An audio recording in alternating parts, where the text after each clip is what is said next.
पति, पत्नी और नौकरानी।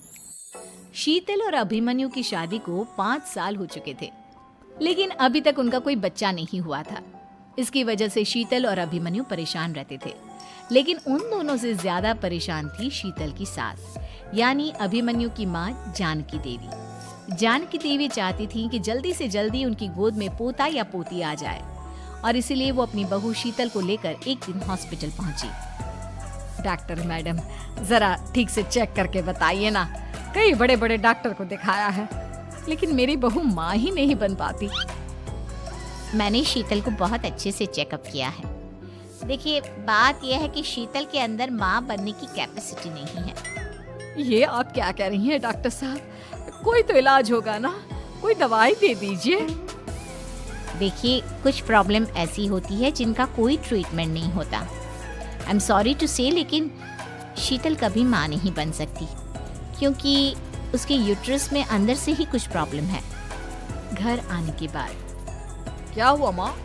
कहाँ लेकर गई थी आप शीतल को? अरे कहाँ लेकर जाती, डॉक्टर मैडम के पास ले गई थी, लेकिन तेरी बीवी तो कभी माँ बन ही नहीं सकती। मम्मी जी, इसमें मेरी क्या गलती? अगर अंदर से कोई प्रॉब्लम है तो उसमें मैं भी कुछ नहीं कर सकती। जानती हूँ, ये बात डॉक्टर के मुंह से सुन चुकी हूँ। अब दोबारा मेरे सामने इस बात का गाना मत गा। अरे माँ, परेशान होने की जरूरत नहीं है, हम सोचते हैं ना कुछ। अरे क्या सोचेगा तू?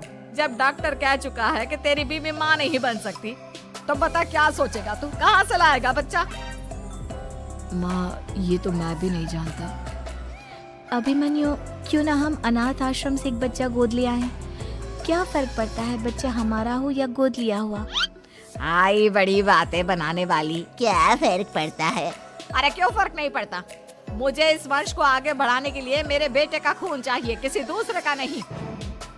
लेकिन माँ, आप जानती हैं कि ये अब पॉसिबल नहीं है। मैं कुछ नहीं जानती।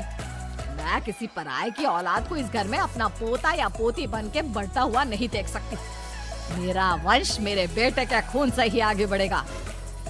लेकिन मम्मी जी, ऐसा कैसे हो पाएगा? आप अच्छी तरह जानती है ना, मेरा और अभिमन्यु का बच्चा नहीं हो सकता। तो मैं अपने बेटे की दूसरी शादी करवाऊंगी, और अपनी दूसरी बीवी से ये मुझे बच्चा पैदा करके देगा। ये आप क्या कह रही हैं माँ? मैं किसी और से शादी नहीं करने वाला। मेरे रहते हुए आप अभिमन्यु की शादी किसी और से करवाएंगी? मम्मी जी, आप ऐसा कैसे कर सकती हैं? तू बस देखती जा बहू, मैं ऐसा कैसे कर सकती हूँ। कुछ दिनों के बाद, अभिमन्यु, मैंने तेरे लिए लड़की ढूंढ ली है। माँ, मैं आपको कितनी बार समझाऊं? मुझे किसी से शादी नहीं करनी है। पहले मेरी बात सुन। ये जो चमेली है ना, हमारे घर में काम करने आती है, वो तुझसे शादी करने के लिए तैयार है। मम्मी जी, आप अभिमन्यु की शादी एक नौकरानी के साथ करवाएंगी? वो इसलिए क्योंकि चमेली दिखने में बहुत खूबसूरत है, बच्चा भी सुंदर ही होगा। मम्मी जी, लेकिन एक बच्चे के लिए अपने बेटे की शादी नौकरानी के साथ करवाना, क्या ये सही है? अगर अभिमन्यु ने शादी नहीं की ना, तो मैं अपनी जान दे दूंगी। अब देख लो, अगर तुम्हें अपनी माँ की जान प्यारी है तो तुम्हें इस नौकरानी के साथ शादी करनी ही होगी। इस तरह जानकी देवी अपने बेटे अभिमन्यु की शादी नौकरानी चमेली के साथ करवा देती है। कुछ दिनों के बाद, नौकरानी से मालकिन बन के तो मजा आ गया। अब तो मैं इस घर की मालकिन हूँ। देखो, अपने आप को ज्यादा मालकिन समझने की कोशिश मत करो। एक बार तुम्हारा और अभिमन्यु का बच्चा इस दुनिया में आ जाए, उसके बाद तुम इस घर से हमेशा के लिए चली जाना। अरे जाओ जाओ, किसी और के आगे बातें बनाना। एक बच्चा तो पैदा नहीं कर सकी, बढ़िया आई। जाओ जाकर मेरे लिए कॉफी बना कर लाओ। नौकरानी मैं हूँ या तुम? मम्मी जी, देखिए ना शीतल मुझसे किस तरह से बात कर रही है। शीतल, तुम्हें पता है ना चमेली प्रेग्नेंट है, मेरे बेटे के बच्चे की माँ बनने वाली है। वो जैसा कहती है वैसा करो। लेकिन मम्मी जी, वो मुझे नौकरों की तरह ट्रीट कर रही है। अरे तो करेगी ना, वैसे भी बहू तुम हो किस काम की? एक बच्चा तो पैदा नहीं कर सकती। जाओ अब घर के सारे काम करो और चमेली को आराम करने दो।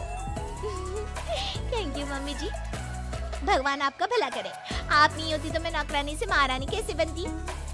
देखो, तुम्हें जो चाहिए सब मिलेगा। खूब खाओ पियो, मजे की जिंदगी जियो, लेकिन बस मुझे एक बच्चा पैदा करके दे दो। कुछ दिनों के बाद, मम्मी, बच्चे के लिए आपने मेरी शादी चमेली के साथ करवा तो दी, लेकिन दिन और रात का चैन मिट गया है। सारा दिन शीतल और चमेली की बहस चलती रहती है। अब शीतल को इस घर में रखने से क्या होगा? मैं तो कहती हूँ उसे घर से निकाल दो, है भी किस काम की। मैं ऐसा नहीं कर सकता माँ, वो मेरी पत्नी है, उससे बहुत प्यार करता हूँ मैं। तुम्हारी पत्नी चमेली है, चमेली, उससे प्यार करो। अरे तुम्हारे बच्चे को जन्म देने वाली है वो।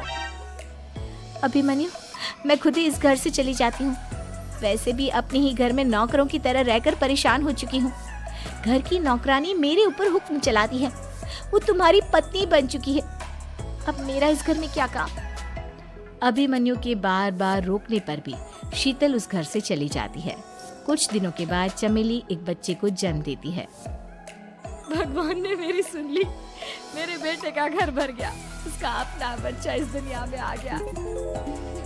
मम्मी जी, बच्चे को हाथ लगाने से पहले मेरी एक शर्त तो सुन लो। तुम कहना क्या चाहती हो चमेली? आपकी मम्मी को बहुत शौक था ना अपने पोते को खिलाने का। अब देखो, इस दुनिया में हर चीज की कोई ना कोई कीमत तो होती है।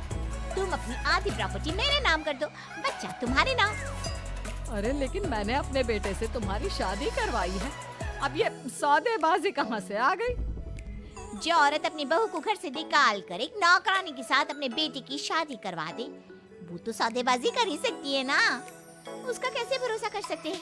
मुझे बस आप लोगों की प्रॉपर्टी चाहिए, उसके बाद ही बच्चे को आप हाथ लगा सकते हैं। मैंने कहा था ना मम्मी, आप गलत कर रही हैं। देखिए, उसका नतीजा आपके सामने है। जब शीतल को पता चलता है कि अभिमन्यु और चमेली का बच्चा दुनिया में आ गया है, तो वो अपने घर पहुंचती है।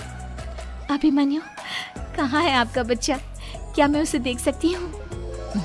कुछ भी मत पूछो शीतल, माँ की हुई एक गलती हम लोगों पर भारी पड़ रही है। वो नौकरानी अपनी औकात पर आ गई है और अब हमसे अपनी आधी प्रॉपर्टी मांग रही है, वो भी बच्चे के बदले में। एक बात कहूँ अभिमन्यु, आप उससे कुछ भी देने से मना कर दो। अरे कैसी बात कर रही हो? मेरे बेटे की औलाद है उसके पास, ऐसे कैसे मना कर दे?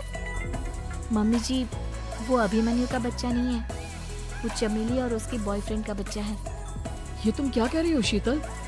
ये देखिए वीडियो, चमेली और उसका बॉयफ्रेंड आपस में बातें कर रहे हैं कि उन दोनों ने मिलकर आपको बेवकूफ बनाया है और अब इस बच्चे के बदले आपसे प्रॉपर्टी भी हड़प लेंगे।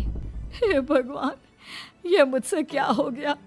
ना तो बच्चा मिला और अपने बेटे की नौकरानी के साथ शादी करवा दी सो अलग। अब क्या होगा?